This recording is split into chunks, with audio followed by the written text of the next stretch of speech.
The internet. Billions of websites accessible with a single click. We scroll through social media, stream videos, shop online, check the news. But what most people see is only the surface web, a small fraction of what actually exists. Standard browsers like Google Chrome and Safari can only access about 4% of the total internet. Beneath that surface lies the deep web, accounting for roughly 90% of everything online. The deep web includes content not indexed by search engines. Bank accounts, email inboxes, medical records, subscription services, cloud storage. When you log into Netflix or check your account balance, you are using the deep web. Then there is the dark web, intentionally hidden, requiring special software to access. Websites do not end in .com or .org. Payments are made with cryptocurrency. Software like Tor bounces connections through multiple servers worldwide, masking identity and making activity nearly impossible to trace. It creates anonymity through layered encryption. Director Alex Winter described the dark web as a tool that enables both legitimate privacy and illegal activities. Journalists, activists, whistleblowers, and government agencies use it to share sensitive information securely. But criminals operate there too. Drugs, stolen data, fake identifications, illegal content, weapons, even hired killers. For most people, the dark web sounds like something from a film. For one Minnesota family in 2016, it became reality. Amy and Stephen Allwine, both 43, had been married for 20 years. They met at a Christian college, married, adopted their son Joseph, and devoted their lives to faith and family. Amy, mother to 9-year-old Joseph, ran a dog training business. Stephen worked from home as an information technology specialist and served as an elder at a local United Church of God. He was a well-liked preacher who often helped couples through relationship struggles. Amy was a deaconess. The couple made videos together for the church, teaching people how to dance while conforming to church values. They were well respected for their dedication to faith, family, and their 2-decade-long marriage. People saw them as the perfect couple and regularly came to them for marriage advice. In May 2016, the Allwine family lived in Cottage Grove, Minnesota, with their now 9-year-old son, Joseph. One day, a knock came at the door. Amy and Stephen were met by 2 FBI agents who told them Amy had been the intended target of a hitman. A website on the dark web called Besa Mafia had been infiltrated. Besa Mafia was a site where people could hire someone to assault, intimidate, or murder another person. Users selected their service and paid in cryptocurrency. But this murder-for-hire company had no intention of carrying out assassinations. Instead, they swindled people out of cash, knowing victims could not go to the police when nothing happened. Hundreds of people had placed orders for hits all over the world. Eventually, 5 men allegedly behind the scheme were arrested after the website was hacked and the customer list leaked, exposing it as fraudulent. One user known as Dog Day God had been contacting the website hoping to kill Amy. The leaked information showed this user had become increasingly frustrated with Besa Mafia when they failed to carry out the hit despite many arrangements and over $12,000 in Bitcoin. Some plots included wanting Amy killed in a car accident or burning the house down with her trapped inside. Luckily, no plan had been carried out as it was all a scam site. But why her? What had she ever done to anyone? Besa Mafia had asked the user what their connection was to Amy. They said Amy had slept with their husband and they needed that woman dead. The user added she was stealing clients from their business. They wanted her dead. Amy was horrified. She had never had an affair. Whatever the issue was with her business, she had no idea. She had been working hard for years growing it and had never stolen anything from anyone. Amy was so freaked out, she started limiting her time outside, installed CCTV, and added extra locks to doors and windows. Stephen even bought her a gun for defense. Her anxiety completely took over. She started getting terrible migraines from the stress and spent most of her time in bed feeling ill and drained. In July 2016, Amy started getting emails from an unknown sender, someone who called themselves Jane, who clearly knew a lot about her. They spoke about this alleged affair Amy had had and why she should take her own life before her family started being killed. This person was specific. They could tell Amy where her car was parked on certain days and the clothes Joseph had been wearing. One email read, "Commit suicide." By the time I am done with you, you will want it to end anyway. So why not do it now? Now, if you do not, then you will slowly see things taken away from you, and each time you will know that you could have stopped it, which will eat you apart from the inside. Another email read, Amy, I still blame you for my life falling apart. I do not know how a fat woman like you got my husband. Because of you, he left me and my life has become terrible. It looks like you already know about me. I see you have put up a security system now. It went on to list her family members and where they lived, information about her business, Joseph, and told her all the ways she should take her own life as it was going to be the only way to end this. Amy, mentally and physically sick with worry, took the ominous emails back to the agent. But the sender could not be traced thanks to an email with no IP address. The email was simply jane@gmail.com. It was clearly the same person that had failed to have the hit taken out on her. Whoever this person was must have confused her with someone else. However, with no way of telling them that and no way of tracing this person, Amy was stuck in a dark place. November 13th, 2016, a cool, crisp, snowy day 10 days before Thanksgiving. Amy, trying her best to carry on with things, was up early steaming pumpkins to make pies. Stephen was in his basement office working. At about noon, Stephen, Amy, and Joseph sat down for lunch. Soon after they had eaten, Amy said she was feeling dizzy and ill again.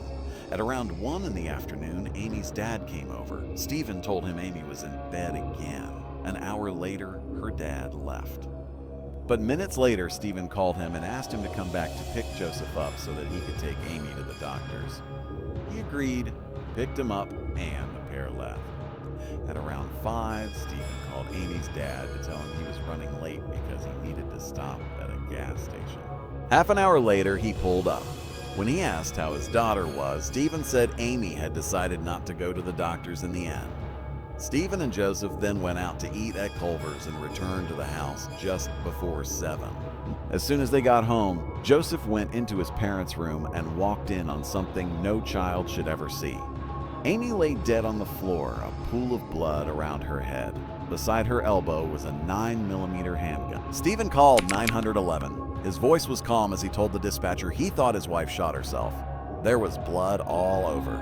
He said it looked like she shot herself with a gun. When asked if she was breathing, he said he did not know. He was with his son.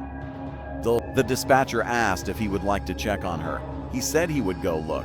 He came back and said she was not breathing. He could not tell where she was shot. Minutes later, Cottage Grove police were on the way. One of the first officers there, Gwen Martin, knew from the address that it was Amy. She had spent 8 weeks teaching a group of people about law enforcement, and one of those keen to learn had been Amy Allwine. They pulled up to the Allwine home, which sat on 26 acres set back from the road. It was dark and bleak, the roads covered in snow.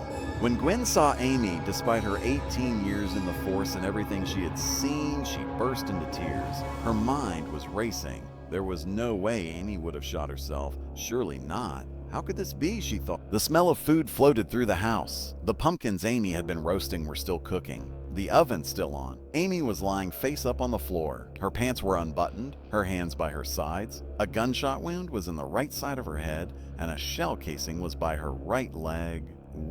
Despite Stephen's initial thoughts that the wound was self-inflicted, it did not take long for it to become obvious that all was not as it seemed. The gun was by her left elbow, yet the bullet had gone in on the opposite side of her head. Amy was right-handed.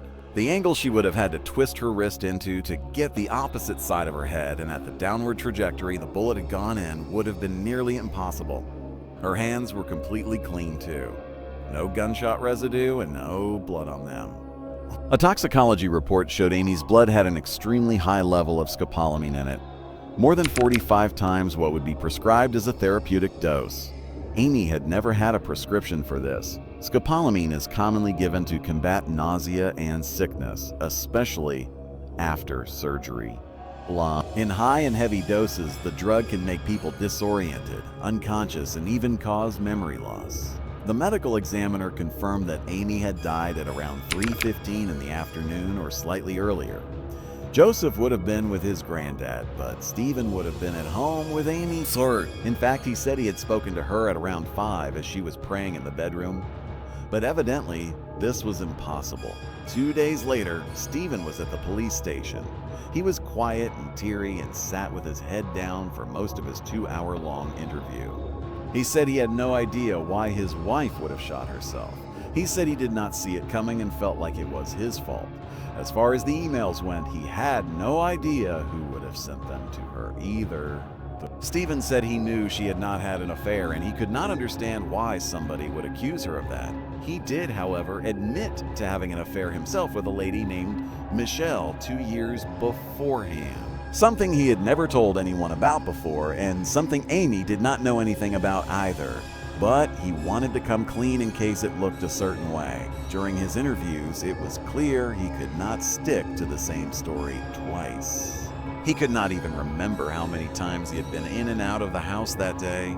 Investigators at the house noticed that the floors in most rooms had a lot of dog hair on them, but a particular area of the hallway was absolutely spotless, as if it had just been cleaned up. A spray of luminol around that area showed that an extensive cleanup of blood had taken place. Pools of blood and loads of bloody footprints, which indicated the person's shoe size was a 12. The hallway, the bathroom, and even Joseph's room were just as covered. Detectives learned of the strange things going on in the months before because the FBI had been handling it. It just had not really been passed over.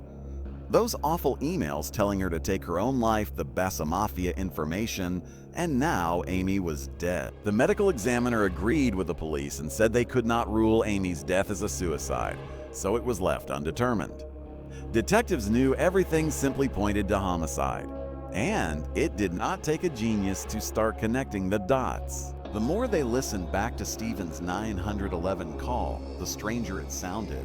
He did not actually at any point even ask for help. It was like he was just calmly listing the things in front of him. No gunshot residue had been found on Amy's hands, but a swab of Stephen's hands showed there was residue on him. He was also a size 12, which matched the bloody footprints. They needed to go through all of his devices, which is where everything started to fall into place even more. They found a large amount of computer equipment in his office basement. It was clearly a very sophisticated and technologically advanced setup. He admitted to one affair, but they actually uncovered at least 3 affairs Stephen had been having using the website Ashley Madison, a site he found out about while counseling couples in the church. Ashley Madison caters to married or committed individuals seeking extramarital affairs. Experts looking at his computers found that Stephen had spent thousands of dollars in Bitcoin on the dark web to pay for various illegal services, goods, and transactions. Lo and behold, one website he visited was Bessa Mafia under the username Dog Day God, the same username the FBI had told them about. He told them that Amy would be traveling for a dog training competition in Illinois, but he said if the murder could not happen there, she was also going to be in Atlanta a few weeks later. They went back and forth on the website discussing different prices that would get you different things. If you wanted something to look like an accident, it was a certain price. If it was cold-blooded, it would be a different price. Dog Day God typed the target will be traveling out of town about a 3-hour drive from Chicago. What is the price in Bitcoin for a hit and ideally making it look like an accident? On the 6th of March, Dog Day God sent a picture of Amy from a holiday in Hawaii to the website. This was seconds after Stephen downloaded that very picture from the couple's computer. Bessa Mafia told Dog Day God how to buy Bitcoin. A few days later, Stephen bought Bitcoin. Bitcoin and other cryptocurrencies do not work like traditional banks. They are all tracked on something called the blockchain, almost like a massive digital notebook that records every single transaction ever made with cryptocurrency. This public blockchain ensures transactions must be legitimate. Once something is on the blockchain, it cannot be deleted or edited. And this is where Stephen's story fell apart. To use Bitcoin, you need what is called a wallet, a digital account that stores the keys to your cryptocurrency. Every wallet is unique because they have their own specific alphanumeric address, your own special code. Even though Bitcoin and other cryptocurrencies are anonymous in terms of emails and names, any transactions themselves are public on the blockchain. On March 22nd, Stephen copied his wallet address to the Notes app on his iPhone 5. Less than 30 seconds later, Dog Day, God sent that exact wallet address to Bessamafia. Then Stephen deleted that note on his phone. He then reported to police that he had been the victim of a scam, having lost almost $6,000 whilst trying to purchase Bitcoin. The fact that Stephen had the wallet address written down was the biggest smoking gun of all. It was impossible for this to be any kind of coincidence. It tied Stephen to everything in a way that was undeniable. In total, almost $13,000 in Bitcoin was sent over many weeks until ultimately it was agreed that Amy would be killed at her house and the hitman would then set fire to it. But obviously this did not happen as planned, as unbeknownst to Stephen, it was all a scam. Bessamafia told him that the hitman had been stopped by the police and arrested. Stephen must have been incredibly frustrated. But unperturbed, he went on to another website called Dream Market to ask about buying scopolamine, the same drug found in Amy's blood at over 40 times the standard dose. As for those emails from Jane, the username Allwine had downloaded the software tore onto Stephen's MacBook Pro. A note on the MacBook read, sharklasers.com, a site that allows users to send anonymous emails. A day before Amy got the first email from Jane, which talked about her family members and where they lived, Stephen had searched for the same specific addresses and family information. He was Jane. He was Dog Day God. He was Amy's killer. When the plan to have her killed with a hitman did not work out, the emails started. One has to wonder how much he was planning ahead to start painting a picture. Was he hoping she would actually take her own life? Or was he hoping to provide some sort of cover for himself when he eventually killed her and he could then point to her emails? Police believe he bought drugs with the intention of rendering her pretty out of it and helpless, and decided he would then shoot her himself. As well as his affairs, which showed he was clearly not interested in his marriage but unable to file for divorce, as well as the technological evidence. They also learned of Amy's $700,000 life insurance policy, of which he was the sole benefactor. It is believed that Stephen drugged Amy before shooting her in the hallway where all the blood was, and then moving her body to the bedroom where he tried to stage the scene. He spent the hours their son was out of the house cleaning up, then went to pick Joseph up and let him find his mom. Fred Frank, who manages the criminal division for the Washington County Attorney's Office, said this was one of the most complicated cases he had ever seen. Most of the time, they dealt with human witnesses, but this one required a significant amount of electronic and scientific evidence. Finally, in January 2017, 2 months after Amy was killed, Stephen was arrested. His church released a statement expressing their profound sadness and shock at the whole situation. Someone they had held so highly had done something so awful to somebody so cherished. In February 2017, he was back in the courtroom for attempting to contact his son, which he had been specifically told not to do. The following month, the grand jury indicted him, and his charges were now premeditated first-degree murder. The prosecutors laid out a lot. The money, religious guilt, double lives online affairs. The man that preached and counseled couples in church was living the most polar opposite life possible. But Stephen's attorney said there was little physical evidence tying him to the crime and suggested the crime scene had been contaminated. His lawyer said it sounded like an amazing story, but it was not a TV show or a movie, but real life. Just because he had an affair does not mean he killed his wife. But as much as Stephen had thought he had covered all his bases and done it anonymously, the crime scene did not lie. His computer did not lie. The blockchain did not lie. In January 2018, Stephen Allwine was convicted of first-degree premeditated murder and sentenced to life in prison without the possibility of parole. The judge called him cold and a hypocrite. "You are an incredible actor. You can turn tears on and off," he said.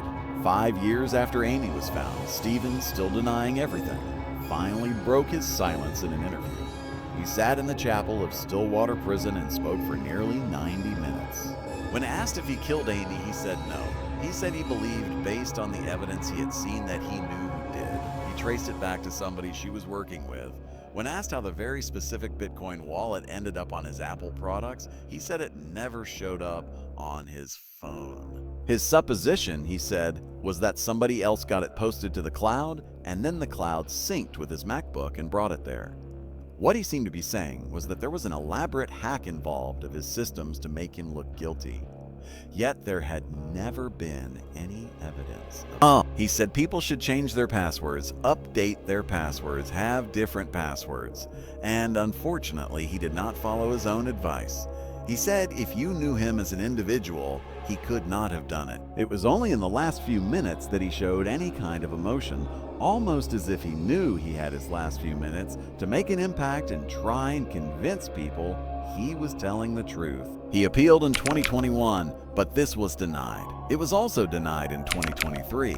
Then in mid-2025, at least 2 convicted murderers were trying to get a new trial because the credibility of one of the state's go-to experts just took a huge hit. Mark Lanterman had been involved in thousands of criminal and civil cases in his career, and he had analyzed more than 60 computer devices tied to the Amy Allwine case for the prosecution.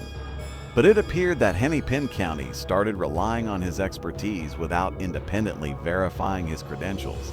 He said he graduated from Uppsala College in New Jersey, but Mark said he was unable to get the transcript. The Hennepin County Attorney's Office then started to inquire about his past after a Wisconsin lawyer presented his own evidence that raised questions. In a video deposition, Mark Lanterman was challenged about his past that may have blown up his future. When asked if he had copies of diplomas he earned from Uppsala College, he said no. He attempted to get the transcript and was unable to.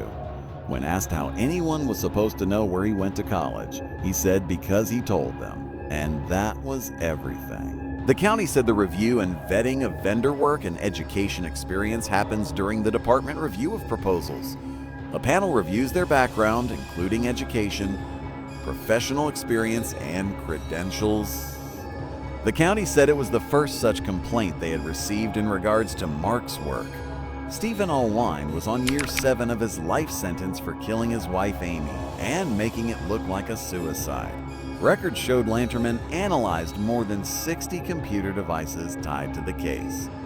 Stephen said, "How many times has Lanterman lied under oath, whether at trial, in a deposition, in affidavit, that are all sworn under penalty of perjury?" At this point, no one knew of any specific allegations that Lanterman ever lied about the facts of a case. But depending on how critical of a role he played, legal experts said it could still open the door for a new trial. When asked what he would say to folks who may be watching this and think he was using Lanterman as a get-out-of-jail-free card, Stephen said, "Unfortunately, he could not change what they believed. Do not believe him. Do not believe Lanterman. Go out, look at the evidence yourself, and make your own opinions. It is unclear whether or not this will have any bearing on Stephen getting a new trial." But many think even if this is the case down the line, there was a huge mix of investigating teams that handled this case long before Mark even got to it. And the evidence would still really only point one way, given the amount of people that found the same things. Amy's sister Julie said that her poor sister's last few months were a living hell. Amy woke up that November morning ready to do a job she loved in a business she had spent so long building up. She was going to spend time with Joseph and bake some nice things for her family. She was really trying to move ahead despite feeling so awful and scared. It is unknown what those last moments were like, whether she was unconscious or aware, whether she realized she had been betrayed by the one man she had trusted and loved for 2 decades, someone that bought her a gun for her own protection, someone that had stood by her when all of this was going on. Her best friend Jane said that Amy was the kind of person who, when you looked in her eyes, you just saw good and kindness, a purity, a loving and genuine soul. She smiled with her eyes and cared deeply about everything and everyone in her life. Amy had lived a simple, happy, and fulfilled life. She really wanted for nothing, believing she had it all right there at home. Her son, her husband, her job, and her faith were all she needed. It really is such a sad end to someone's life who gave everything she had and everything she was to everyone else.